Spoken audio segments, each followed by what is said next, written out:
낭만 서점 243회에서는 로런 그로프 작가의 플로리다를 다룹니다. 네. 로런 그로프의 신작 플로리다가 음. 2020년 4월 27일에 출간이 됐는데요. 네. 소설집입니다. 네. 저희가 이 작품집을 다 다룰 순 없고 이 중에 한 편만을 좀 이야기해 볼까 하는데요. 네. 우선 제목이 플로리다예요. 그렇죠. 여기에 나오는 이야기들이 전부 플로리다를 배경으로 하고 있기 때문이죠. 네. 그리고 플로리다라고 했을 때 우리는 특히 저는 이 야구를 굉장히 좋아하기 때문에 MLB 팀 보면 지금은 이제 마이애미 말린스로 이름이 바뀌었는데 네. 그 전에 플로리다 말린스라는 팀이 있었어요. 이 팀이 굉장히 독특해요. 어떤 점이 성적이- 독특한 거야? 성적이 극과 극이에요. 그러니까 항상 최하위권을 맴돌다가 어느 순간 한번 우승을 딱 하고 그리고 그 좋은 선수들을 그 다음에 다 다른 팀으로 팔아요. 예, 그리고 이 구단주가 지금 마이애미 말린스의 구단주가 네. 요즘 예술적인 그런 그 기운이 굉장히 강해가지고 구장도 보면 그런 느낌들이 좀 있어요. 거기다가 겨울에 이제 동계훈련 하잖아요. 예. 플로리다 지역은 굉장히 따뜻하잖아요. 따뜻하죠. 온화하고 그래서 거기서 동계훈련을 많이 하기도 하거든요.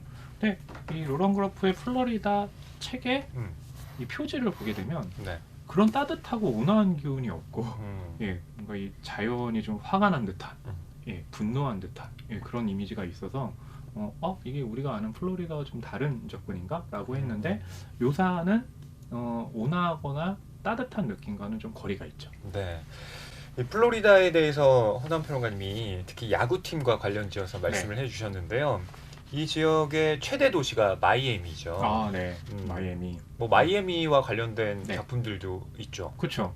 마이애미아라고 하니까 제가 지금 바로 생각나는 건 마이애미 바이스. 예라는 작품인데 형사물이었는데요. 드라마로 성공을 했는데 영화로도 만들어졌거든요. 이 마이애미 해변 쪽에서 네. 쿠바가 배로 또 이동할 때는 좀 최단 거리에서 그쪽에서 범죄가 많이 이루어지기도 해요. 그래서 이제 마약 관련한 그런 사건을 다루는 작품, 그 영화가 바로 마이애미 바이스였거든요. 네. 네, 그러니까 이 플로리다 지역에 또 해안으로 둘러싸여져 있잖아요. 그래서 그런 배경의 영화들도 등장을 하는 거죠. 네.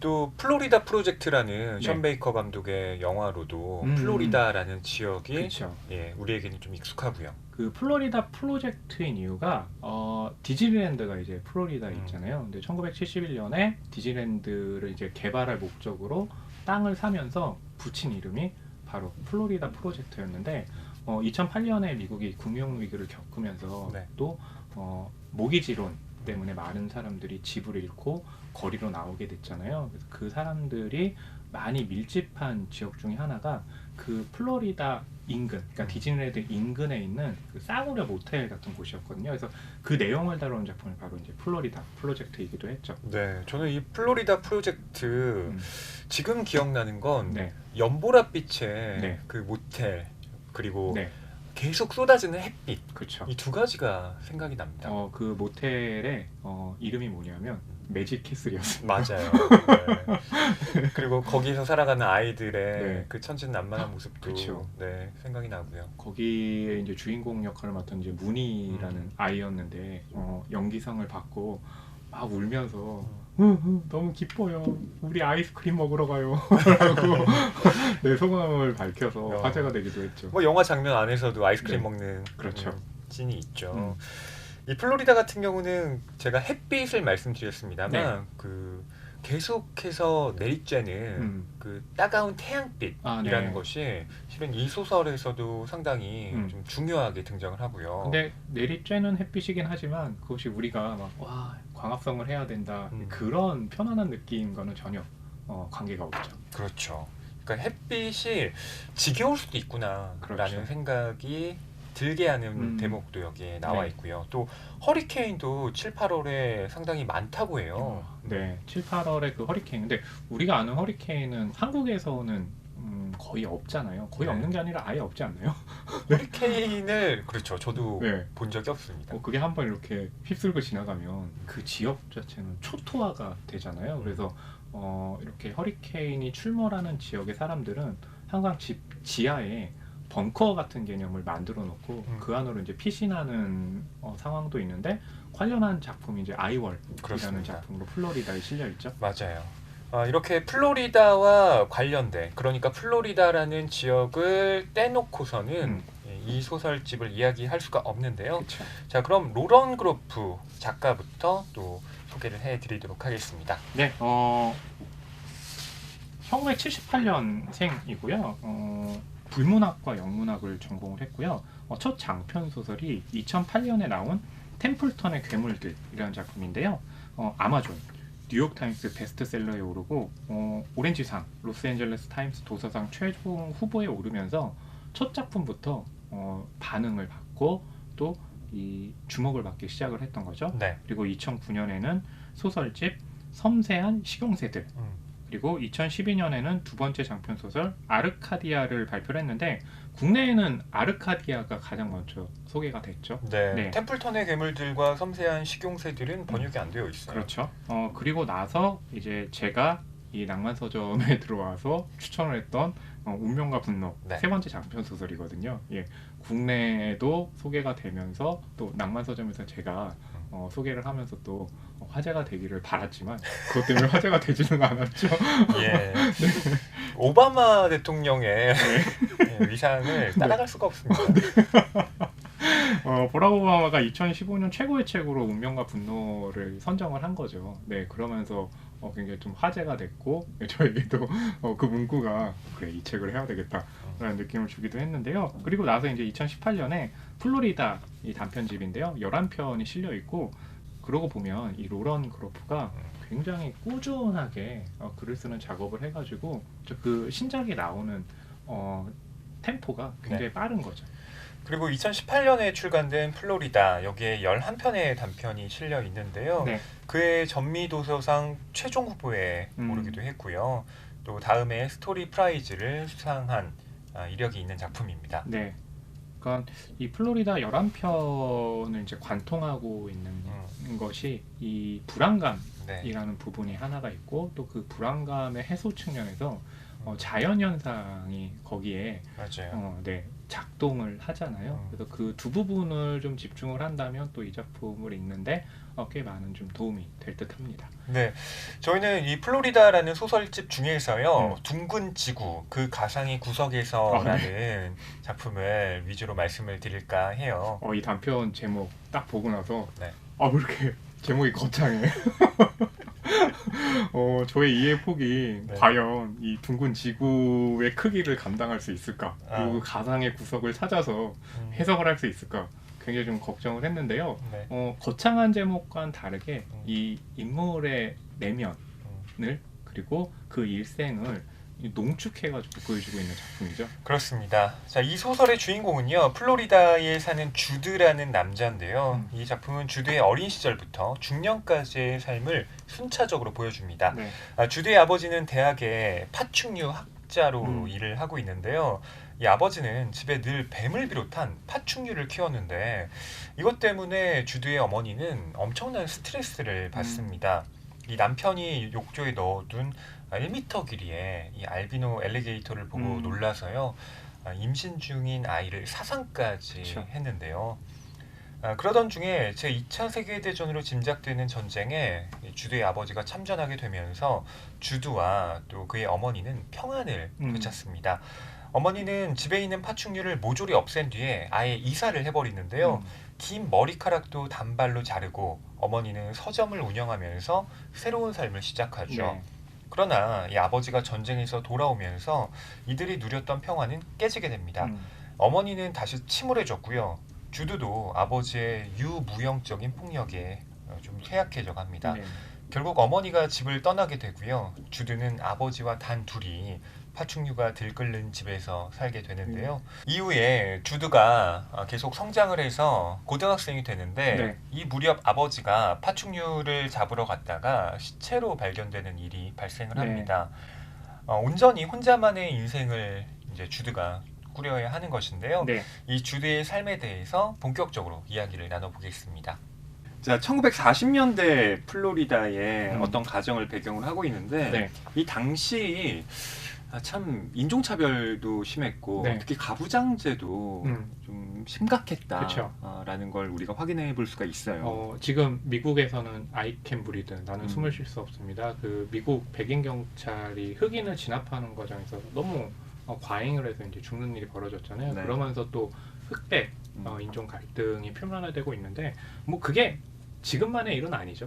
네. 그러니까 이 플로리다에서 또 둥근지구 그 가상의 구석에서 다루는 1940년대 같은 경우에도 이 아버지 가부장적이라는 지금 표현을 해주셨는데 뭐 그거 외에도 이 피부색이 검은 사람들에 대해서 이 아버지가 굉장한 거부감을 드러내는 묘사도 드러나고 있죠. 네.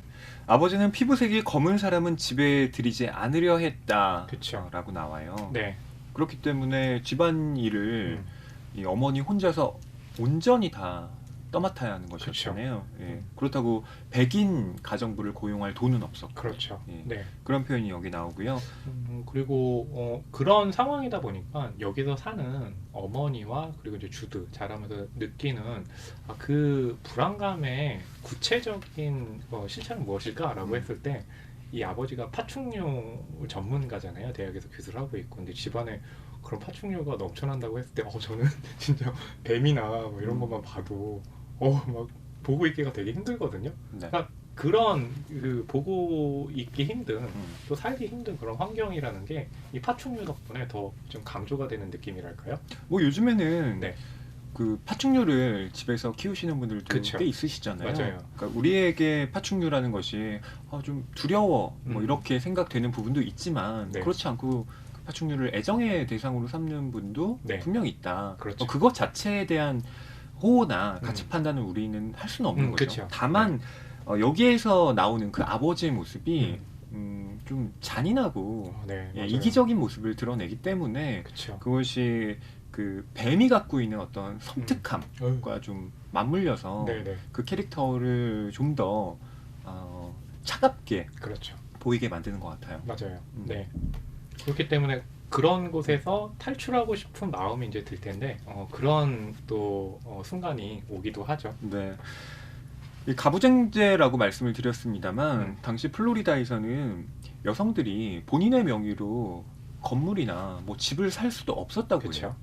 그래서 이 아버지가 1941년에 일본이 진주만을 공격하면서 전시 체제로 돌입하잖아요. 그래서 이제 전쟁에 참전을 하게 되는데 그러면서 이제 어머니는 이 아버지 남편이 떠났기 때문에 자유를 얻게 되잖아요. 그래서 파충류들을 다 이제 떠나 보내고 본인이 하고 싶은 일을 하게 되는데 그것이 이제 서점인데 지금 말씀하신 것처럼 여성이 그 서점을 운영하는 공간을 뭐 임대하거나 매매할 수 없기 때문에 네. 이제 친척이 대신 남자 친척이 그 공간을 매매를 해주고 임대를 해줘서 대신 이제 어머니가 운영하는 그런 묘사가 이 책에 등장을 하죠. 네, 삼촌 명의로 그 부동산 거래를 하게 되는 건데 네. 이때 삼촌은 아버지의 동생입니다. 네, 아버지와는 또 딱히 사이가 좋지는 않은 것 같아요. 그렇죠. 그러니까 어머니에게 또 동정적이지만 그렇기 때문에 아버지와는 사이가 먼 네. 그런 삼촌이라고 보시면 되겠습니다. 또 나중에 어머니가 이 가족을 떠난 뒤에 그 연결고리, 그러니까 메신저 역할을 하는 것도 그쵸. 이 삼촌인 거고요. 주드가 좀 성장했을 때 이 삼촌이 아버지 몰래 그 곁에 와가지고 그러니까 뭐 책꾸러미를 선물한다던가 편지를 준다던가 하는 역할을 했죠. 그리고 아까 전쟁이라고 말씀을 드렸는데요. 네. 이 전쟁이라고만 나와 있습니다. 소설에는. 그래서 이게 도대체 어떤 전쟁일까를 맥락상 유추해 볼 수밖에 없는데 상황으로 보면 제2차 세계대전일 수밖에 없을 듯해요. 그래서 제가 이렇게 구체적으로 허위평론가님이 대본에 이제 적어온 거를 제가 인터셉트를 했죠. 네. 아버지가 프랑스로 참전을 했다는 걸 보니까 네. 예, 미국이 그러니까 유럽 대륙에 가서 전쟁을 치른 건 네네. 여튼 2차 세계대전이니까 그쵸. 제가 이렇게 생각을 했던 것인데요. 아버지가 떠난 이후에 어머니와 아들이 평화를 되찾았다. 그러니까 아버지가 있음으로 해서 이 가족들에게는 오히려 불안감이 증폭됐다라는 사실을 알 수가 있는 건데 허남평화님 이 부분 좀 어떻게 보셨나요? 뭐 아버지의 그 일종의 지배하에 있었던 거죠. 그러니까 그 지배하에 얼마나 숨을 쉴 수 없었던가. 그러니까 어머니 같은 경우는 둘째를 가졌을 때 네. 그 욕조에 가서 좀 몸을 편안하게 하려고 갔는데 그 욕조 안에 엄청난 거대한 뱀이 있었다고 하는데 그거 자체가 엘리게이터. 엘리게이터라고 하죠. 그런 것만 보더라도 이 집에서 산다는 것이 얼마나 지옥 같았겠어요. 그러니까요. 네, 그렇기 때문에 또 사산을 하는 거잖아요. 근데 그 아버지가 없어졌다라고 했을 때 그 해방감은 정말 이루 말할 수 없었겠죠. 그 6살 때 주드가 혼자 곱셈의 원리를 발견했다고 해요. 그러니까 주드의 이 재능이 이때 이제 발현이 되는 것인데 네. 저는 학교에 가서 겨우 알았는데 그러니까요. 곱셈의 원리를 혼자 깨우쳤네요. 재능도 있었던 거고 주드 역시도 어린 나이에 물론 어머니에 비해서는 이 파충류들에게 받는 거부감이 상대적으로 크지는 않았지만 그럼에도 이렇게 누군가와 놀거나 했던 것은 없었을 테니까 혼자 보내는 시간이 꽤 많았을 거 아니에요. 어릴 때도. 근데 그 시간에 이렇게 좀 곱셈의 원리를 터득해가지고 숫자와 굉장히 친숙해졌다라는 묘사가 있죠.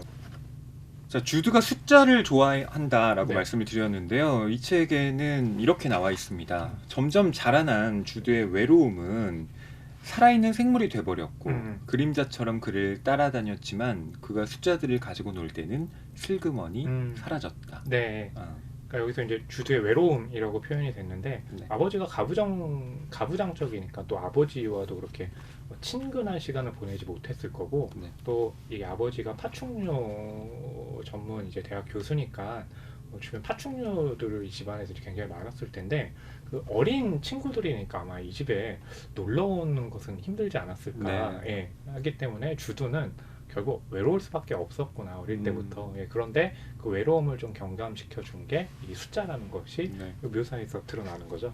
주드의 어머니 같은 경우도 그런 좀 힘든 시간을 책을 읽으면서 보냈고 그렇기 때문에 아버지가 이제 전쟁에 참전했을 때 서점을 운영하는 것은 아니었을까라고 또 추측이 되는 거죠. 네. 이 서점을 운영하면서 어머니는 전혀 다른 사람으로 변모하게 됩니다. 그쵸. 아주 쾌활해졌고요. 맞아요. 그리고 밤마다 주드에게 네루다라든가 여러 문학 작품들을 읽어주면서 주드의 감수성을 또 달래주죠. 네. 그리고 그 아버지가 이제 흑인들을 집에 들이지 못하게 했기 때문에 사실 어머니에게는 뭐 가사 도우미를 드린다기보다는 말동무라든지 이제 친구를 드린다는 개념이었을 듯 하거든요. 네. 그래서 이제 서점을 운영할 때도 샌디라는 이름의 이제 흑인 여자와 함께 운영을 하면서 또 같이 또 재미난 시간을 보내기도 하죠. 하지만 이 평화는 그리 오래 가지는 못합니다. 네. 아버지가 돌아온 거예요. 그렇죠. 돌아온 것도 굉장히 무서웠는데 이 돌아와서 이 주드를 보고 기차놀이를 하는 모습을 보고는 이 아버지가 주드의 얼굴을 때리죠. 맞아요. 네. 네, 그리고 샌디를 보내라고 그렇죠. 또 아버지가 어머니에게 얘기를 하죠. 네. 그러니까 어머니의 고유한 삶을 이 아버지는 전혀 인정하지 않는 겁니다. 그렇죠. 그렇기 때문에 그런 이 자신만의 시간을 이미 확보하고 지내왔잖아요. 근데 다시 아버지가 왔을 때 그 시간을 뺏긴다면 선택지는 제가 생각할 때 하나밖에 없을 것 같아요. 그냥 벗어나는 것, 탈출하는 것. 네, 맞습니다. 그러니까 1940년대라고 하지만 이 당시가 가는 시대의 질고, 그것이 남성들도 힘들었고 여성들도 힘들었다. 물론 그렇게 얘기를 할 수도 있겠지만 그 안에서의 다시 위계, 그렇죠. 차별도 분명히 작동하고 있다라는 걸 여기서 다시 보여주고 있는 건데, 보통 미국에 대해서 생각할 때 이 북부와 남부를 좀 갈라서 그런 불평등의 사회가 남부가 좀 더 심하다라고 우리는 생각을 하잖아요. 이제 북부 같은 경우는 노예 해방을 위해서 또 굉장히 노력을 했던 사람들 많았다라고 하는데 그게 이제 그렇게 북부 남부로만 생각을 하다가 이 작품 같은 경우는 플로리다라는 이제 훨씬 더 구체적인 지명이 있게 되니까 플로리다라는 지역을 이제 저는 생각할 때는 따뜻하고 온화하고 휴양지로서 굉장히 좋다라고만 받아들이다가 이렇게 플로리다를 통해서 접하고 보니까 생소하면서 이런 그렇지 이 소설을 통해서 우리가 음. 또 그 지역이 안고 있는 그런 질곡의 역사 같은 것도 알 수 있구나 네. 하는 좀 지적 만족감이라고 할까요? 충만감이라고 할까요? 그런 부분도 좀 느꼈습니다. 그렇습니다. 자, 아버지가 돌아온 이후에 어머니는 이 삶을 도저히 견딜 수가 없습니다. 그쵸. 그래서 결단을 하는데요. 주드와 이 집을 떠나기로 한 겁니다. 주드와 어머니가 이 집을 떠나려고 네. 그리고 기차역까지 나왔지만 네, 주드는 아버지에게 붙들리고 네, 어머니만 혼자 떠났죠. 특히 주드의 입장에서 생각해보면 어머니가 자신을 버렸다라고 느꼈을 수도 있잖아요. 혼자 그렇죠. 갔기 때문에 그렇죠. 그러니까 어머니가 내가 아버지에게 붙잡혔을 때 자기도 남던지 그렇죠. 아니면 어떻게든 자기를 데려가려고 음. 신랑이라도 좀 버렸어야 하는데 네. 그렇지 않고 혼자 떠나버렸을 때 그렇죠. 나 아버지뿐만 아니라 어머니에게도 버림받았구나라는 일종의 고아의식이라고 하는 것이 발현되었을 수도 있겠다라는 생각이 들더라고요. 그게 이 주두가 어린 나이였잖아요. 그럼 어린 나이에 느꼈을 감정 같은 것들은 커가면서도 굉장히 크게 남잖아요. 저는 그런 거를 한편으로는 이 본인이 생각하는 운명이라고도 생각할 수 있는데 이 작품 보게 되면 마치 이제 연어가 강을 거슬러 올라가서 다시 고향으로 돌아오는 것처럼 그런 보이지 않는 운명의 손 같은 것들이 네. 이 주두의 평생에 남았을 것 같고 그것이 주두에게는 일종의 그 마음속에 있는 불안감 또 강박관념 같은 것들로 남아있을 것으로 보여요. 그렇다면 이 주두가 성장하는데 그것을 깨기 위한 그 과정이 필요할 거 아니에요. 그래서 저는 이 둥근지구 가상의 구석에서가 그 과정으로 향하는 이야기가 아닐까. 그래서 이제 마지막에 보게 되면 이 주두는 이 고향을 떠났다가 다시 결혼을 해서 돌아오는 그 배경으로 진행이 네. 되잖아요. 그래서 바로 좀 그런 함의를 품고 있는 것은 아니냐라고 네. 봤습니다. 그러니까 한 세계에 갇힌 인물이 그 세계를 벗어나서 네. 다시 돌아오게 되는 일종의 여로형의 구조를 갖고 있는 건데 그쵸. 물론 다시 돌아왔을 때는 그 이전과는 다른 형태, 네. 다른 성격을 부여받은 인물로 돌아왔을 그쵸. 것이다라고 우리는 짐작을 할 수는 있습니다. 그렇죠. 그럼에도 불구하고 본질적으로 그에게 남아있는 어떤 결핍 그것은 또 완전히 채워지지는 그쵸. 못했을 거라는 맞아요. 예상도 해볼 수 있고요. 자, 결국 아버지의 밑에서 주드는 성장을 하게 됩니다. 네. 어머니가 삼촌을 통해서 연락을 하긴 해요. 그렇죠. 그리고 그 편지도 이렇게 보내게 되는데 그 편지를 주드는 펴보지 않습니다. 네. 대신 책에 그 포장지 안에 잘 붙여가지고 마치 부적처럼 자신의 이제 침대 시트 밑에다가 숨겨두죠. 그리고 매일 밤 기도를 마친 다음 그걸 확인하고서야 안심하고 잠이 들었다라고 그렇죠. 나와 있는데 그냥 그것 자체를 보존하는 것만으로도 자기가 살아갈 수 있다라는 네. 마음을 갖게 된 것인데 어느 날 밤에 그것이 사라져 버립니다. 네. 아버지가 찾아내서 없앤 거죠. 이 아버지는 이 주드의 삶에 있어서 동해 번쩍, 서해 번쩍 뭔가 도움을 주려고 나타나는 게 아니라 주드가 그래도 이 신랄처럼 잡고 있는 그런 네. 마음의 안정 같은 것들을 다 차단하는 그러니까 역할을 하니까 그 아버지의 검은 그림자가 이 품은 이 주드에게 준 고통은 얼마나 심했을까라는 것도 짐작하게 됩니다. 이렇게 보면 어머니는 일종의 선적인 인물처럼 그려지고 아버지는 악의 인물로 표상되는 것이 아니냐라고 여러분 생각하실 수도 있겠는데요. 네. 꼭 그런 것만은 아닙니다. 이 로런 그로프가 인류 작가인 건 이 캐릭터들의 입체적인 면모를 또 다양하게 드러낸다라는 데 있습니다. 그렇죠. 어머니는 주드를 사랑했음에도 불구하고 그를 버리고 떠났잖아요. 또 이 아버지 같은 경우는 주드를 학대하지만 동시에 어떤 감정적인 교류가 일어나는 것도 그렇죠. 로런 그로프는 잊지 않고 보여주는데요. 그날 하루가 끝나고 다시 트럭에 올라탔을 때 주드는 용감해지려고 무진장 애를 썼던 탓에 다리가 후들거렸다. 그러니 이제 너도 알 테지? 아버지가 기이하고 성스러운 목소리로 말했다. 하지만 그때 주드는 너무 피곤해서 그 말을 이해하는 데 필요한 질문을 하지 못했고 심지어 그 이후로도 그가 아버지의 나이가 될 때까지도 그러지 못했다. 그러니 이제 너도 이해할 테지? 라고 하는 부분. 네. 네, 이 한 문장만으로도 이 주드와 아버지 사이에 생긴 그 교류의 장 같은 것들이 선명하게 드러나네요.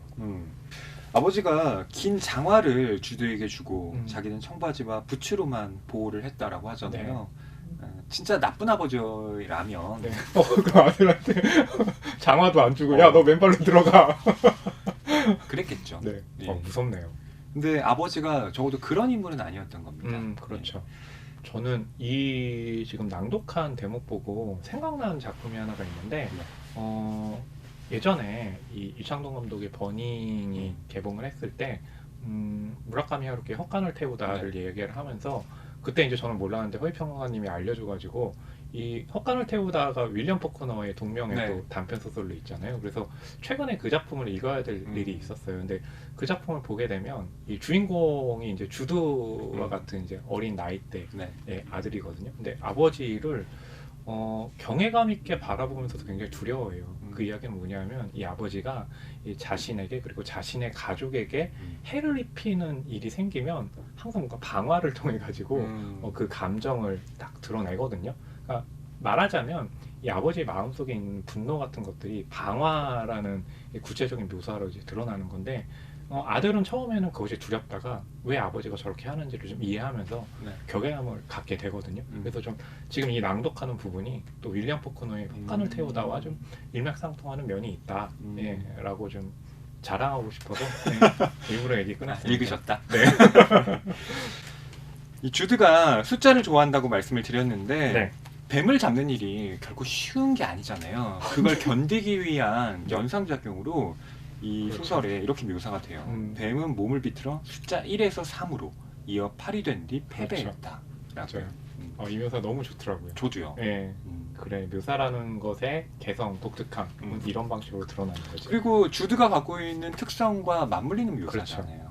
이 친구가 이 아이가 정말 수학을 좋아하는구나, 세상을 수학으로 또 바라보고 있구나, 숫자로 보는구나라는 것도 드러나고. 그러니까 수학을 통해서 삶을 견딘다, 버텨낸다라는 걸 알 수 있는 대목이고요. 또 자연의 플로리다가 쏟아내는 소리만이 그들의 귀를 채웠다. 두려움 없는 새들, 요란하게 울러대는 벌레들라는 대목도요. 그렇죠. 이 두 사람 사이에는 그렇게 심리와 관계 사이에 무언가가 요동을 치는데 자연은 그런 것과 관계없이 자신의 시간을 그대로 흘러가고 있다는 것 드러나네요. 이거 영화로 만들어도 참 좋겠다라는 생각이 들어요. 안 만들겠죠? 만들 수 있겠죠. 왜요? 그러니까 물론 블록버스터로 만들기는 어렵지만 충분히 뭐 독립 영화라든가 다른 방식으로 뭐 만들 수도 있겠다라는 생각은 해요. 왜냐하면 옆에서 그러니까 풀벌레와 새소리가 가득하고 그리고 거기에 묵묵하게 뱀을 잡는 어떤 사람들 이것이 만들어내는 공감각적인 이미지들이 있잖아요. 저는 이게 그 이용학이라는 시인의 풀벌레 소리 가득 차 있었다라는 시가 있습니다. 그러니까 아버지의 임종을 자식들이 이제 지키면서 그 주변에는 풀벌레 소리만 계속 나는 거예요. 그래서 아버지가 죽어가는 것, 한 사람의 소멸과 그리고 그 옆에 풀벌레들이 묻어가는 마치 그게 장송곡처럼 들리는 그것이 이른바 청각의 시각화 혹은 시각의 청각화라고 하는 것으로 연결되는 그 장면도 인상이 좀 남았습니다. 저는 이제 이 영화가 어렵다고 생각한 측면 중에 하나가 뭐냐면 파충류들이 굉장히 많이 등장을 하잖아요. 그러니까 이제 독립 영화라고 한다면 예산이 많지 않기 때문에 그 부분을 제가 봤을 때 배우의 안전을 위해서는 CG 처리를 하거나 아니면 그 파충류를 최소화해서 가져가는 것이 굉장히 중요할 텐데 그런 면에서 과연 영화가 가능할까라고 생각을 했는데요. 가능해졌으면 좋겠네요. 뭐 예산이야. 어떤 식으로든 따오면 되는 거니까. 그렇죠. 허남 평론가님은 제작자의 입장에 서 계시는군요. 저는 항상 제 인생에서는 돈이 가장 중요하기 때문에. 자, 이런 아버지가 주드가 고등학생이던 시절에 죽음을 맞습니다. 역시 뱀을 잡으러 갔다가 그 뱀에게 물려서 죽은 것이죠. 그렇죠. 그러니까 아버지가 돌아오지 않아서 그 이제 대학에 있는 사람들이 아버지를 찾으러 갔고 텐트 안에서 이제 얼굴이 검게 된 상황에서 발견이 된 거죠.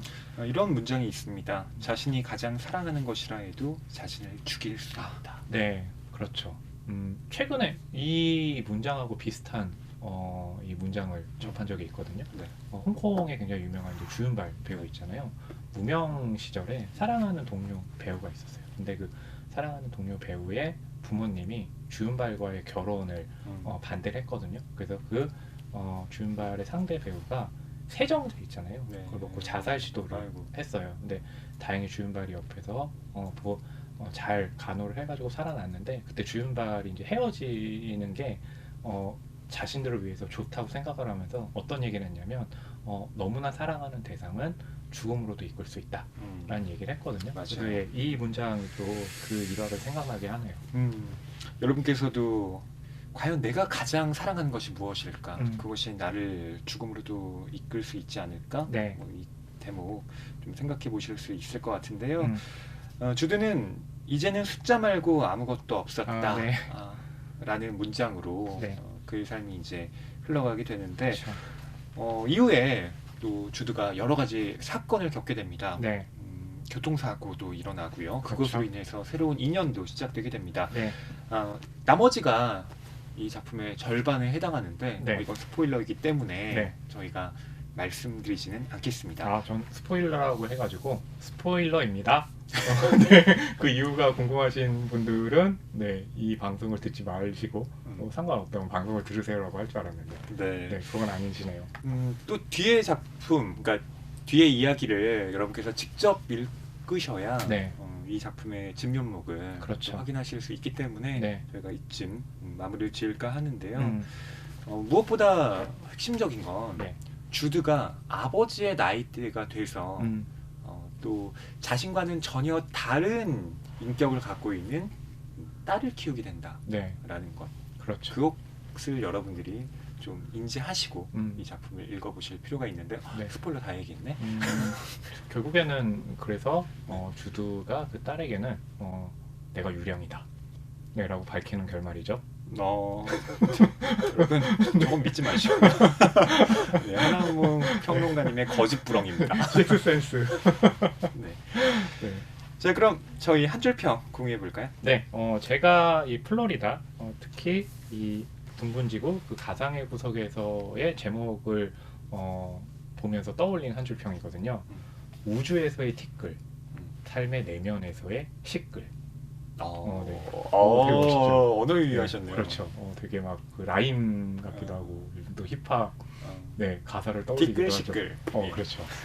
뭐냐 하면 그렇죠. 그러니까 자연이라는 우주의 입장에서 봤을 때 인간들 하나하나는 얼마나 미약하고 구석에 짱 박혀 있는 존재겠어요. 짱 박혀요? 네. 표현이 좀 그랬나요? 아무튼 티끌 같은 그런 존재인데 그 티끌 같은 존재 하나의 그 내면에서는 이 그 심리적인 시끄러운 요동이 얼마나 많이 또 치고 있겠어요. 그렇죠. 그것이 또 얼마나 주변에 있는 사람들과 영향을 미치면서 또 성장하는데 큰 또 버팀목이 되는 것도 있고 또 아니면 그것이 트라우마로 남길 때도 있고 그런 의미를 담아서 우주에서의 티끌, 삶의 내면에서의 시끌 이라고 잡았는데요. 이거 좀 굉장히 크게 강조됐으면 좋겠네요. 제가 이런 한 줄평 아무 때나 하지 않거든요. 2, 3년에 한 번 나오는 그런 한 줄평이기 때문에 네. 그냥 끝내면 안 되나요? 평론가님 한 줄평 안 듣고? 네, 그냥 끝내야 됩니다. 네, 그렇죠. 동의하시죠? 네. 네, 그럼 여기서 마무리하는 걸로 하죠. 그러시죠. 네, 허위 평론가님 한 줄평 어떻게 되나요? 좀 괜찮아요. 네, 한 줄평 들어볼게요. 네, 저는 뭐 평범한 한 줄평인데 네. 둥근 지구, 그 가상의 구석에서 살아가는 주드의 인생, 어쩌면 우리의 인생. 네. 이렇게 한 줄평을 준비해 왔는데 제가 둥근 지구, 그 가상의 구석에서 네. 혹시 이 제목 어떻게 생각하셨어요? 저는 그 지구가 굉장히 크잖아요. 네. 그런데 항상 모든 사람들은 중심에 있기보다는 지구의 입장에서는 다 그냥 어디 구석에 있는 존재, 보이지 않는 존재가 아닐까 네. 생각을 했거든요. 아니 왜 얘기하면서 이렇게 부끄러워하세요? 허위평론가님이 웃어가지고 비웃어가지고. 허남 평론가님 우주의 입장, 지구의 입장에서 생각하시는 걸 좋아하는구나 싶어서 웃었어요. 스케일이 너무 저보다는 작으시네요. 그 둥근 지구라고 하는 건 당연히 뭐 지구가 둥근 것인데 네. 왜 둥글다라고 표현을 했을까? 그건 저는 로런 그루프 작가가 일종의 순환성을 염두에 둔 게 아닌가 네. 싶더라고요. 돌고 도는. 네. 네. 왜 제가 이런 말씀을 드렸냐면 음. 이 작품에서도 유령이 등장을 해요. 네. 아버지의 유령이 그렇죠. 뒤에 나오고요. 또 작품 곳곳에, 그러니까 이 소설뿐만 아니라 다른 데도 유령이 출몰합니다. 첫 번째 단편의 제목 같은 경우가 유령과 공허. 그렇습니다. 유령이라는 것이 왜 나올까? 근데 유령은 결국 이 세상에 없는 존재, 네. 지금은 사라진 존재라고 생각이 들지만 끊임없이 나에게 이 유령은 환기가 되거든요. 그렇죠. 다시 말씀드리면 이 유령과 내가 결부되어 있다라는 것. 죽음이라는 것이 그것 자체로 종결되는 것이 아니라 삶에 의해서 끊임없이 불려나와지는 거라는 걸. 네. 그렇죠. 말하고 있는 것인데 그때 말하는 그 순환성이 결국 둥근 지구라는 어쩌면 굳이 불필요한 형용사를 덧붙이는 것으로 이렇게 로런 그루프가 쓴 것 같기도 하고요. 네. 또 그 가상의 구석에서라고 할 때 이 가상이라고 하는 건 이 플로리다 이 지역에서 벌어지는 것들이 물론 뭐 실제 있는 지역이긴 합니다만 네. 주드의 삶이 소설이잖아요. 그렇죠. 가상입니다.